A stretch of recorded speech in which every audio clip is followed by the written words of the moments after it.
Welcome back to the deep dive. Today we're jumping into the second hexagram of the I Ching.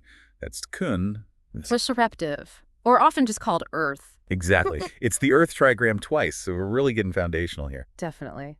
And the idea is to pull out some wisdom that, still resonates today. See how it hits home for you, the listener. Mm-hmm. So Kun, what's the core feeling?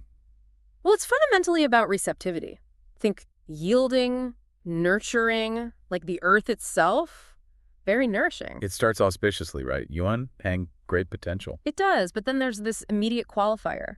The benefit lies in the firmness of a mare. The firmness of a mare. Why a mare specifically? Well, the mare represents a certain kind of strength.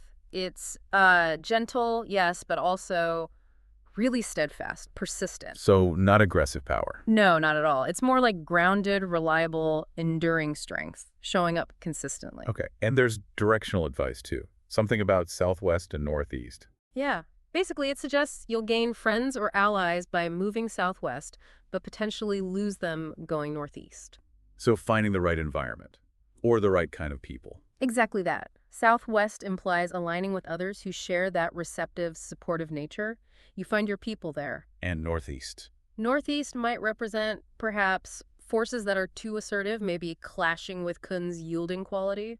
It could lead to losing connections or facing opposition. Choose your company wisely. Makes sense. And the overall advice is be peaceful and correct, find stability in that receptive nature, and good fortune follows.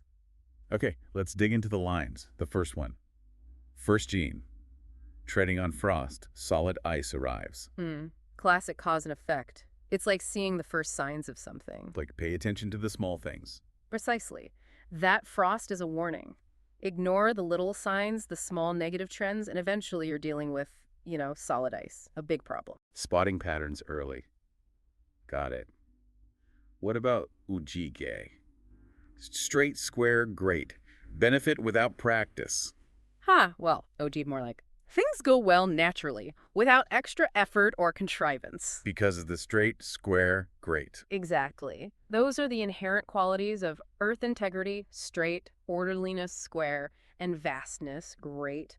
When you act naturally from those virtues, Things just work out. things tend to unfold beneficially. It's effortless action aligned with nature. Like being true to your core.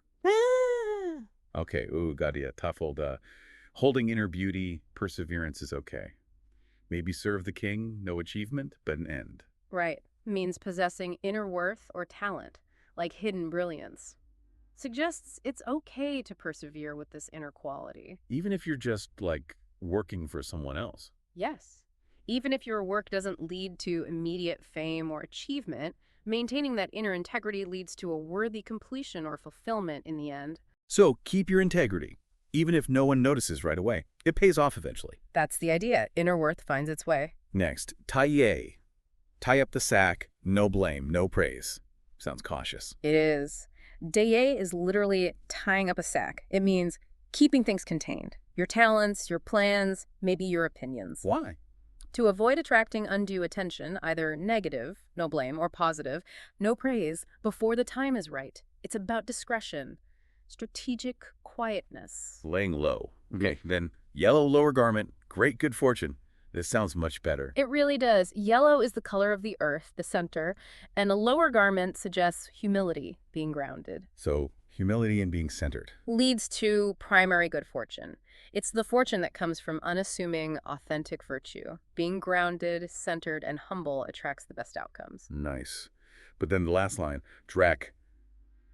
Dragons fighting in the field, their blood is dark and yellow. That sounds bad. It's definitely a warning. It shows the danger of Kun, or receptivity, being pushed to its absolute extreme. Yielding too much. Or perhaps when the yielding force finally has to react, when the earth itself rebels, metaphorically.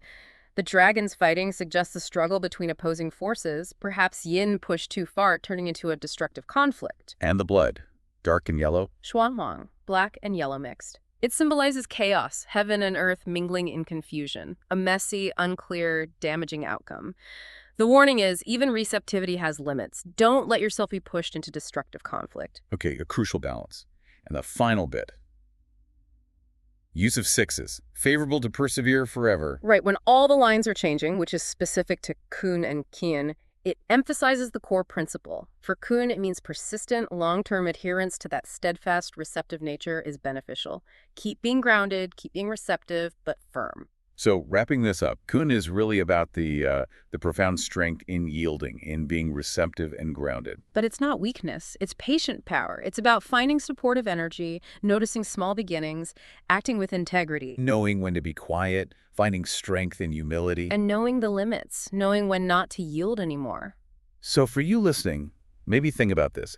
How can you consciously bring more of this receptive, steadfast quality into your life? Where are your supportive southwest connections? And maybe, where's the northeast energy you need to navigate carefully? How can you cultivate that deep, quiet, earthly strength in facing whatever comes your way? Something to reflect on.